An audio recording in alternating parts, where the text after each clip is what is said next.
백성이 나를 떠나 돌아섰지만 내 사랑이 내 백성은 포기 못하니 내 모든 것 내어주고 나 그들을 얻으리라. 여호와께 돌아가자. 우린 돌아서도 그는 변치 않네. 여호와께 돌아가자. 우린 넘어져도 그 사랑 영원하네.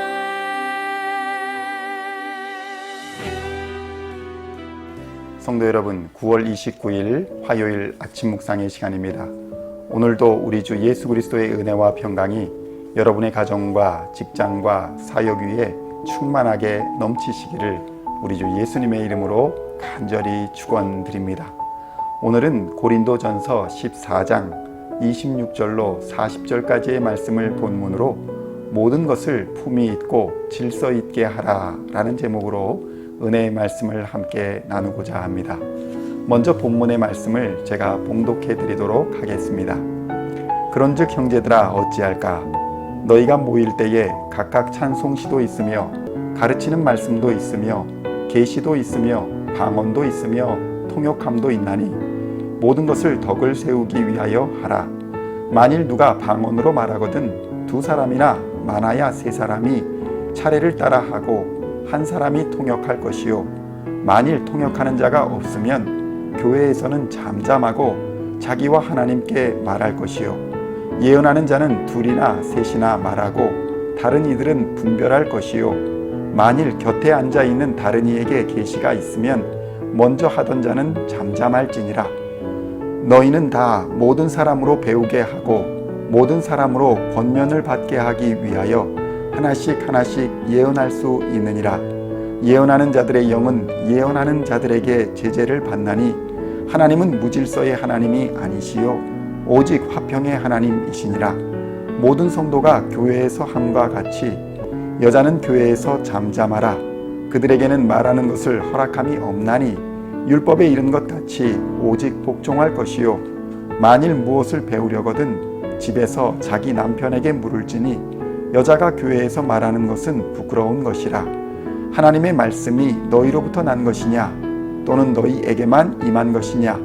만일 누구든지 자기를 선지자나 혹은 신령한 자로 생각하거든 내가 너희에게 편지하는 이 글이 주의 명령인 줄 알라.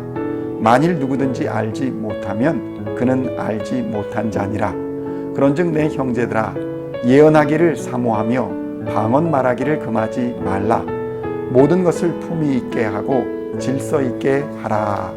아멘.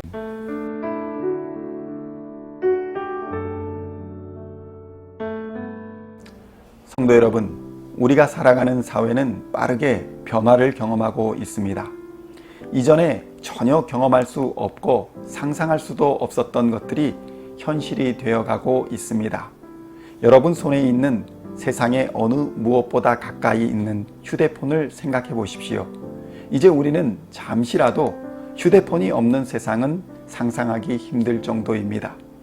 최초의 스마트폰은 미국 IBM사가 1992년 처음 만들었습니다.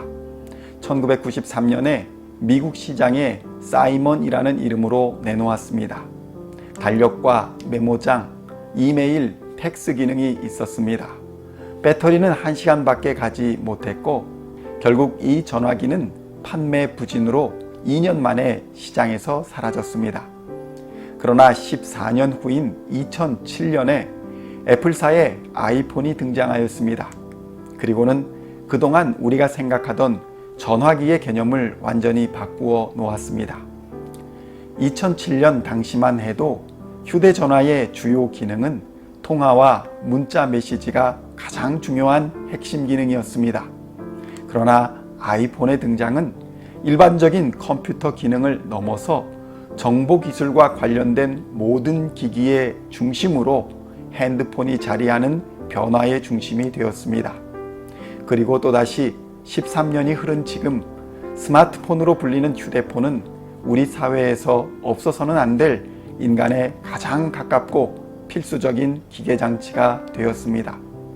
그러나 이것이 변화와 혁신의 끝은 아닐 것입니다. 또 다른 새롭고 기발한 것들이 우리 사회에 등장할 것입니다. 그러니 오늘을 사는 우리는 오늘 우리가 가지고 있는 것에 대하여 교만해서는 안 될 것입니다. 그렇다면 이렇게 빠른 변화의 시대를 성도들은 어떤 삶의 자세를 가지고 살아가야 하는 것일까요? 성경은 우리에게 무엇을 권면하고 있는 것일까요?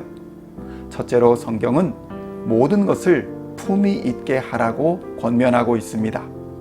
여기서 품위 있게 하라는 말은 적절하게 또는 어울리게 하라는 말씀입니다. 그러니까 우리가 아무리 빠른 세상과 변화무쌍한 시대를 살아간다고 해도 무슨 일이든 대충 하지 말고 절제함 속에서 조화 있게 해야 한다는 것입니다. 변화의 시대에 어울림과 조화는 우리에게 시사하는 바가 큽니다. 고린도 교회는 교회 내에 급격한 성령의 역사와 강한 하나님의 은사의 부어주심을 경험하고 있었습니다.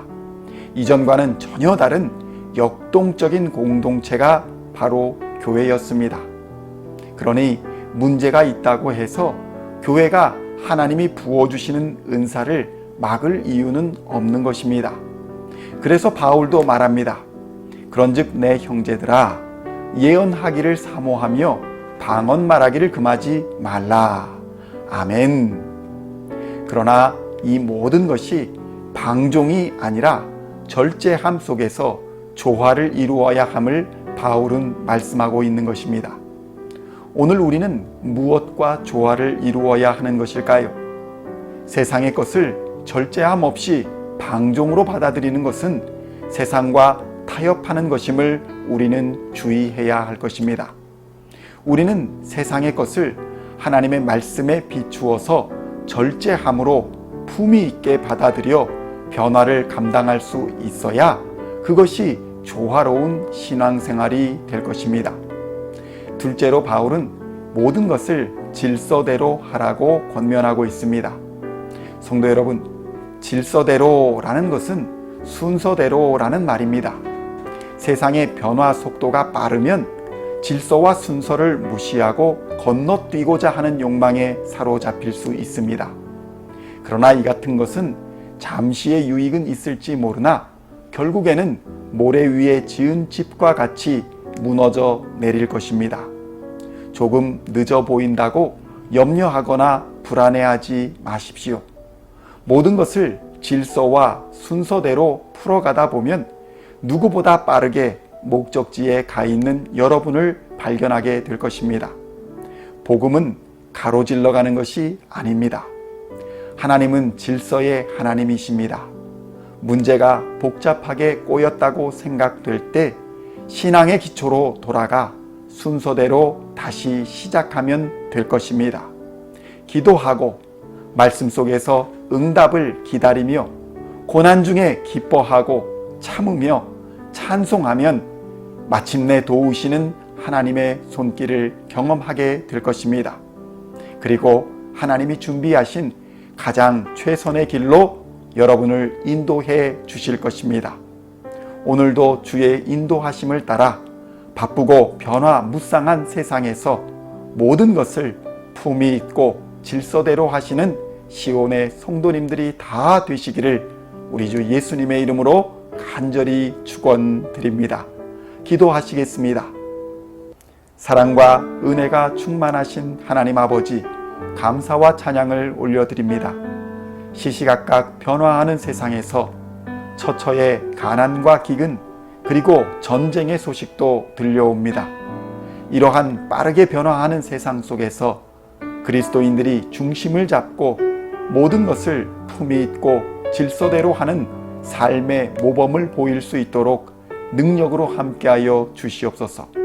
오늘도 주의 사랑과 응답하심을 기다리며 우리 주 예수 그리스도의 이름으로 기도하옵나이다. 아멘.